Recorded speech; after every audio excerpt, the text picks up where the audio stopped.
मी तुम्हाला एक उदाहरण देतो. एका फार मोठी कंपनी आहे भारतातली, हंड्रेड्स ऑफ क्रोर्सचा त्यांचा टर्नओव्हर आहे. त्यांनी मेकन्झींना हायर केलं.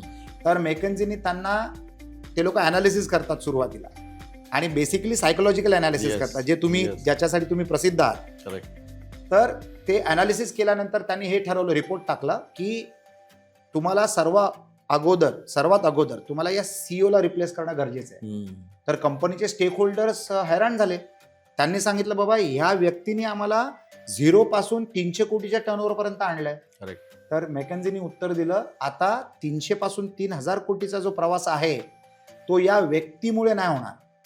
तर जर तुम्ही ह्याला रिप्लेस करत असाल तर आम्ही तुमचं कॉन्ट्रॅक्ट घेतो. ते म्हणतात ना, what got you here will not take you there. Yes. आणि त्या कंपनीने तसं केलं आणि that company is thousands of crores today. तर कधी कधी तुमचे निर्णय जे असतात ना ते कठीण असतात, पण घेणं गरजेचं असतं. Replacing the factory or relocating the factory किंवा रिप्लेसिंग द टॉप मॅनेजमेंट किंवा द सीईओ किंवा तुमची ॲडव्हर्टायझिंग मार्केटिंग एजन्सी किंवा तुमचा लॉ फर्म किंवा तुमचा सीए फर्म, यांना रिप्लेस करणं सुद्धा गरजेचं असतं कधीतरी. आणि जर त्याचे व्हॅलिड कारणं असतील तर ते करणं महत्वाचं आहे. Same applies for the team members also. I think replace करू शकतो किंवा त्यांना रिपोझिशन पण करू शकतो. येस. कारण their loyalty is very important. The old people have lot of loyalty. आणि लॉयल्टी तुम्ही विकत घेऊ शकत नाही.